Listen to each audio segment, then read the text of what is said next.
सभी साथियों को मेरा नमस्कार। आज आपके साथ फेसबुक लाइव चर्चा करने का जो खास मकसद है, आपने आज से लगभग 1.5-2 साल पहले अपने गोद में लिए हुए बच्चे को, एक पिता को, एक वायरल वीडियो में देखा था कि वो डॉग बाइट के कारण बच्चे को रेबीज हो गया। बच्चा पिता से अपील कर रहा था कि पिताजी मुझे बचा लो, और पिता जो है वो डॉक्टरों के पास उस बच्चे के जीवन के लिए दौड़ भाग कर रहे थे। वो झुंझुनू पुलिस के जवान थे, शैतान राम मीणा, जो आज मेरे साथ वर्दी में बैठे हैं, वो शैतान राम मीणा हैं। और इनके अजीज़ दोस्त और मेरे भी अजीज़ दोस्त साथ में जो दिखाई दे रहे हैं, वो बलवंत झाझड़िया हैं सिरसली से।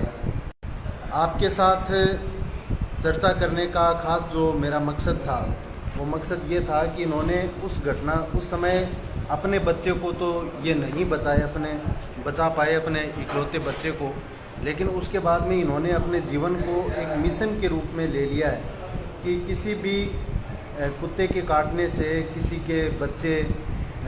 किसी माँ बाप को अपना बच्चा नहीं खोना पड़े, किसी को अपने परिवार का सदस्य नहीं खोना पड़े, जिसको लेकर के ये प्रिंस रेबीज रोकथाम संस्थान झुंझुनू एक संस्था बना करके, और लगातार पिछले 1.5-2 साल से लगातार पूरे राजस्थान में नहीं बल्कि जहाँ भी डॉग बाइट का समाचार इनको मिलता है, इनके मोबाइल नंबर ये स्वयं आपको बताएंगे, तो वहाँ पे पूरी एक डॉक्टर जितना ट्रीटमेंट नहीं कर पाता, क्योंकि इनके पास जो फाइलें हैं, जो रिकॉर्ड हैं, जो फोटोग्राफी हैं, जो मेडिसिन के ट्रीटमेंट का एक शेड्यूल होना चाहिए, जो शेड्यूल हमने इनके पास देखा है, वो सारा देखने के बाद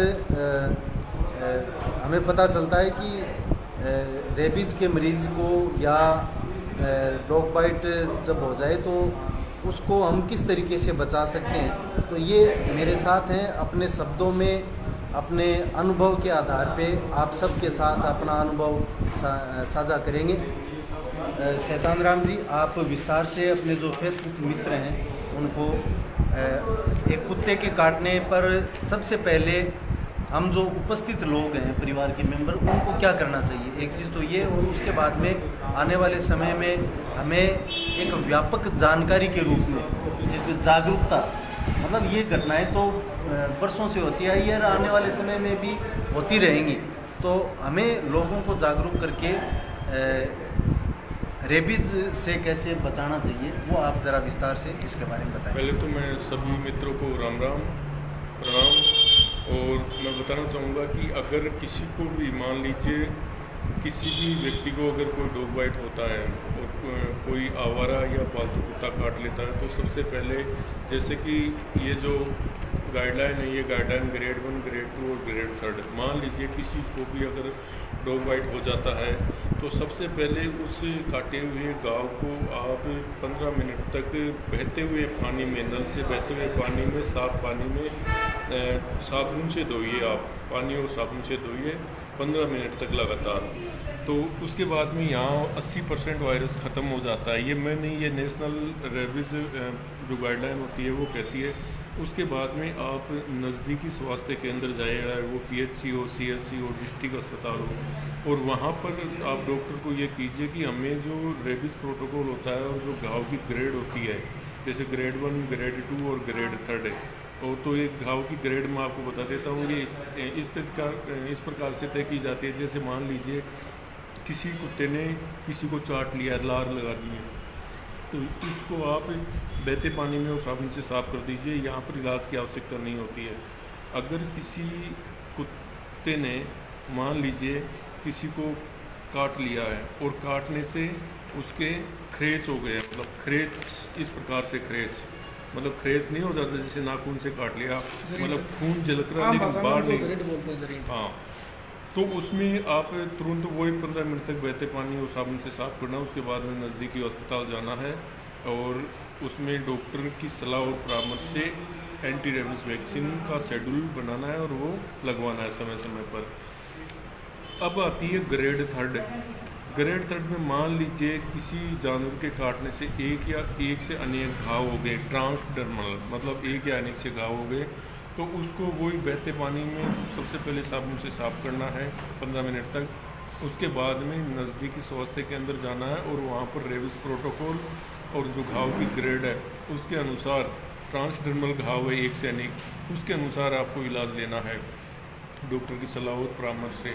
तो यहाँ पर इलाज ग्रेड थर्ड में दिया जाता है एंटी रेबीज वैक्सीन और एंटी रेबीज इम्यूनोग्लोबिन सीरम, और जो भी डॉक्टर उचित समझे। लेकिन ये 2 इंजेक्शन ज़रूर लगते हैं। ये जो मैंने बताया ना, एक तो होता है ARV एंटी रेबीज वैक्सीन और एक होता है ARS anti rabies immunoglobulin serum. तो इन दोनों में डॉक्टर अंतर ये बताते हैं कि जैसे ARV होता है एंटी रेबीज वैक्सीन, ये तो हमारे शरीर में 10 से 15 दिन में इम्यूनिटी बनाता है, मतलब उस रेबीज के वायरस से लड़ने के लिए। और जो ARS होता है एंटी रेबीज इम्यूनोग्लोबिन सीरम, ये तुरंत, इसमें ऑलरेडी इम्यूनिटी बनी होती है, ये तुरंत वायरस से लड़के उसको ख़त्म कर देता है। तो मेरा सभी लोगों से विनम्र निवेदन है कि आप कुत्ते तो आज भी काटेंगे, कल भी काटेंगे, वर्षों से काटते रहे। लेकिन आजकल जनसंख्या बढ़ने के साथ, हमारी जनसंख्या बढ़ने के साथ इन कुत्तों की और आवारा कुत्तों की संख्या भी बढ़ी है। और आए दिन गली मोहल्ले में, क्योंकि हम सामाजिक प्राणी हैं, समाज में रहते हैं और समाज में हमारे साथ में ये जो कुत्ते वगैरह बिल्ली ये रहते हैं, जो आए दिन लोगों को बाइट करते रहते हैं। और मेरे सामने ये चीज़ सामने आई है कि 60 से 70% अगर डॉग अटैक करता है तो छोटे बच्चों पर, और पूरी दुनिया में सबसे ज़्यादा जो रेबीज से मौतें होती है वो हमारे भारत में 36% मौतें होती है। एक आंकड़े के अनुसार, मेरा नहीं है, ये WHO का आंकड़ा है कि हर एक आधे घंटे में 2 व्यक्ति कुत्ते से मारे जाते हैं और हर 1 मिनट में 2 व्यक्तियों को डॉग बाइट होता है अपने भारत में कहीं ना कहीं। तो ये तो आंकड़ा है रिकॉर्डेड। और कहते हैं कि चूँकि भारत गाँव का देश है, 70% आबादी गाँव में रहती है, तो गाँव के केस जैसे कि जिसे हम बोलते हैं आम भाषा में हड़क गया, तो वो हड़कने के बाद में डॉक्टर भी उस पेशेंट को लेने से मना करते हैं, वो गांव में ही ख़त्म हो जाता है। तो ये कोई आंकड़ा ही नहीं होता है। तो आप 5 से 6 गुना मानिए आप, तो मतलब तकरीबन लाखों लोग हर साल मर जाते हैं मतलब डॉग बाइट से। तो इसके लिए हमें जागरूक रहकर लोगों को एक दूसरे को सावधान करना है, सतर्क करना है, सजग करना है। और कभी भी कोई डॉग बाइट हो जाए तो उसका मतलब एकमात्र अगर उपाय है तो वो है घाव की ग्रेड और रेबीज प्रोटोकॉल के अनुसार प्रॉपर इलाज। अन्यथा कहते हैं कि ये वायरस 5 दिन से लेकर 15 साल तक बॉडी में फिर से प्रकट होकर व्यक्ति की जान ले सकता है। और ये ऐसा वायरस है जिसका एक बार अगर लक्षण प्रकट हो गया, जैसे हाइड्रोफोबिया हो गया, एरोफोबिया हो गया या फोटोफोबिया हो गया, तो फिर 100% मौत तय है।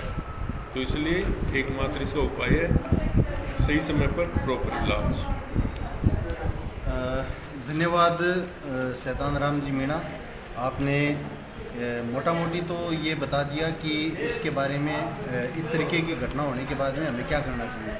आपने जो मिशन बनाया है इसको लेकर के आप अभी तक कितने लोगों का इलाज आपने किया है और आगे आपका कार्यक्रम क्या रहेगा, और उसमें आम जनता से आप सहयोग की क्या अपील करना चाहिए, वो थोड़ा सा हमारे साथियों के साथ शेयर करें। देखो, सबसे पहले तो जब मेरा बच्चा चला गया था तो मैं एकदम डिप्रेशन में आ गया था, और आज भी कई बार मुझे मतलब बहुत याद आती है उसकी। तो उसके बाद में मैंने 6 महीने तक बहुत सारी स्टडी की, और स्टडी करके मैंने पूरा जो बेसिक ज्ञान था वो लिया। और अभी हाल ही में मैंने झुंझुनू के तमाम CSC और PSC डॉक्टरों को CMSO से कहकर रेबीज प्रशिक्षण भी करवाया है। और आज कलेक्टर चूरू को भी मैंने ये ज्ञापन दिया है कि क्यों ना चूरू के तमाम CSC PSC को भी मतलब रेबीज प्रशिक्षित किया जाए। अगर डॉक्टर मतलब प्रशिक्षित हो गए तो आम लोगों को तो हम जागरूक कर देंगे। और अब तक मैंने संपूर्ण राजस्थान से लगभग 18 जिलों में इसकी उपशाखा, 19वीं उपशाखा मैंने इसकी चूरू में खोली है। श्री बलवंत जी जाजिड़िया है दिल्ली पुलिस हवलदार, इनको मैंने प्रिंस रेबीज रोकथाम संस्थान की चूरू उपशाखा का अध्यक्ष बनाया है। और मैंने अब तक मेरे दोनों दोस्तों को भी मैंने दिखाए आंकड़े। अब तक मैंने संपूर्ण राजस्थान से लगभग 1500 से अधिक लोगों को पिछले 8 महीनों से रेबीज प्रोटोकॉल और घाव की ग्रेड के अनुसार इलाज दिलाया है। और ताउम्र मैं ये काम करता रहूँगा। और मेरी कोशिश ये है कि जिस प्रकार से गोवा अपने आप में रेबीज़ मुक्त है, उसी प्रकार क्यों ना अपना राजस्थान भी रेबीज़ मुक्त होना चाहिए। और इसके लिए हमें बड़े पैमाने पर जो राजस्थान की 7 करोड़ जनसंख्या उसको मतलब जागरूक करना है डॉग बाइट के प्राथमिक इलाज के लिए। और नगर परिषद, जहाँ नगर परिषद है, नगर पालिका है, नगर निगम है, ग्रेटर निगम है या नगर निकाय है या नगर पंचायत है, जहाँ जिला परिषद है या ग्राम पंचायत है या पंचायत समिति, उनको ये कहना है, कलेक्टर साहब के माध्यम से कहना है कि आप जो आवारा कुत्ते हैं उन आवारा कुत्तों का वैक्सीनेशन करवाइए गोवा की तर्ज पर और उनका आवारा पशु अधिनियम के तहत वैद्यकरण कीजिए ताकि इनकी जनसंख्या कंट्रोल हो। जब इनका वैक्सीनेशन होगा तो ये काट भी देंगे तो कम से कम किसी की मौत नहीं होगी। इस प्रकार हर एंगल से हम काम करेंगे, स्कूलों कॉलेजों के माध्यम से लोगों को जागरूक करेंगे और नगर परिषद के माध्यम से, नगर पालिकाओं के माध्यम से, नगर निकायों के माध्यम से इनका वैक्सीनेशन और वैद्यकरण किया जाएगा। और यही काम जो शहरों में नगर निकाय करती है, यही काम अगर गाँव में ग्राम पंचायत समितियाँ और ग्राम पंचायतें करें, प्रत्येक ग्राम पंचायत अगर ये सोच ले कि मुझे मेरी ग्राम पंचायत को रेबीज़ मुक्त बनाना है, क्योंकि मैं पहले बता चुका हूँ कि 70% आबादी गाँव में रहती है, तो प्रत्येक ग्राम पंचायत में ज़्यादा से ज़्यादा कितने कुत्ते होंगे, 5 से गाँव आते हैं, ज़्यादा से ज़्यादा 50-60 कुत्ते हों, तो कितना बजट ग्राम पंचायत के पास में ज़रूर होता है कि वो उन 50-60 कुत्तों को पशु हॉस्पिटल ले जाकर या गांव के जो जागरूक लोग हैं वो ले जाकर उनका वैक्सीनेशन और वैद्यकरण करवा सकते हैं, लेकिन इच्छा शक्ति चाहिए। तो उम्मीद है आप मेरी बात को अच्छे से जाने होंगे और मेरी इस मुहिम में आप मेरा साथ दीजिए। और आप चाहे यूट्यूब पे जाओ, इंस्टा पे जाओ, ट्विटर पर जाओ, फेसबुक पेज पर जाओ, प्रिंस रेबीज़ रोकथाम संस्थान के नाम से आप किसी को भी डॉग बाइट हो जाए तो आप मुझे, मेरे ये नंबर है, आप बोल के बताइए। 7878 71 89 और 72 ये नंबर है। आप कभी भी इस नंबर पे कॉल कीजिए, आपको एज सून एज पॉसिबल जितना जल्दी हो सकेगा नज़दीकी स्वास्थ्य केंद्र भेज के इलाज दिलाया जाएगा। मैं चाहे किसी भी कोने में रहूं, लेकिन आपको प्रॉपर मेरे पास फ़ोन आ गया तो आपको प्रॉपर सही समय पर सही इलाज मैं दिलाऊंगा। और अगर ज़रूरत पड़ी तो आपकी जो दवाई है, जैसे मान लीजिए सरकारी हॉस्पिटल में कई बार ये जो सीरम नहीं मिलता है और बाहर से खरीदे तो ये मतलब बहुत महंगा आता है, कॉस्टली होता है, 5-6 हज़ार रुपये का, 7,000 रुपये का, तो ये पैसे मैं दूंगा, लेकिन आपको प्रॉपर इलाज दिलाऊंगा। मैं नहीं चाहता कि जिस प्रकार से मैंने मेरा बच्चा प्रिंस, मेरी अजागरूकता थी, मैं नहीं चाहता था, डॉक्टरों ने तो की है नेग्लिजेंसी, लेकिन मुझे भी पता नहीं था, तो मैं नहीं चाहता कि मेरे बेटे की तरह फिर से किसी का प्रिंस चला जाए। इसलिए मेरी आप लोगों से यही प्रार्थना है कि मेरी इस मुहिम में मेरा साथ दीजिए और लोगों को हम जितना ज़्यादा संख्या में हो उतना जागरूक करें, सजग करें, सावधान करें, शिक्षित करें। जय हिंद दोस्तों, जय भारत। साथियों, शैतान राम जी ने 2-3 चीज़ें बहुत शानदार बताई है। इन्होंने अपना प्रिंस खोया है, वो दुख तो हम किसी रूप में इनका बंटवा नहीं सकते, लेकिन इन्होंने अपनी जानकारी, अपने अनुभव में ये भी बताया है कि अब तक 1500 लोगों की जान इन्होंने बचाई है, मतलब ट्रीटमेंट मुहैया करवाया है। उनमें से बहुत सारे प्रिंस होंगे, तो हम यही कह सकते हैं वो आप ही के प्रिंस हैं। और इसके साथ साथ एक मज़ेदार बात इन्होंने बताई है कि गोवा रेबीज़ मुक्त राज्य, ये जो चीज़ है ये अपने आप में अकेली सरकारों के भरोसे हम सारी चीज़ें नहीं छोड़ सकते। हम सरकारों में कमियां निकाल के अपनी जिम्मेदारी से मुक्त नहीं हो सकते। हमें खुद भी प्रयास करने चाहिए और सरकार पे, प्रशासन पे, चिकित्सा विभाग के ऊपर हमें दबाव बना करके जो इन्होंने बताया कि किस तरीके से नगर निगम, किस तरीके से नगर परिषद जो आवारा कुत्ते हैं उनका वैक्सीनेशन, एंटी रेबीज जो ट्रीटमेंट है उनका, हाँ वैक्सीनेशन उनका किया जाए। और जो पालतू जो कुत्ते हैं, उन्होंने ये भी बताया है कि जो पालतू कुत्ते हैं उनसे भी रेबीज हो सकता है। हम अपने घरों में, हाँ अपने घरों में पालते हैं, वो काट भी लेते हैं। और जहाँ तक मैंने पढ़ा है, बाकी तो क्लियर इनका अध्ययन मुझसे ज़्यादा है कि जो इन्होंने 3 स्टेज है ना, 3 स्टेज, तो चाटने पर भी रेबीज का वायरस है। कई बार कुत्ता हमारे मुंह को, हमारे दूसरे अंगों को चाटता है तो उससे भी फैल सकता है। कुत्ते की जिक्र आप कहा नहीं, झरीट मार दी, जरेटू भी वो वायरस फैल सके, काटने शू तो फैले ही फैले। ये 3 स्टेप आप बता दिया। तो आपका नंबर बताया है, द नंबर मैं मेरी पोस्ट में लिख भी दूँगा। तो थारे सगले साथियों अपील है कि पोस्ट ने ज़्यादा से ज़्यादा शेयर करनी है। और आज की संस्था बना रखी है रेबीज प्रिंस रेबीज रोकथाम संस्थान। ये संस्थान का संस्थापक सदस्य है, इंगा सदस्य बन के अम्पा ने गांव-गांव में ये काम ने फैलानो है।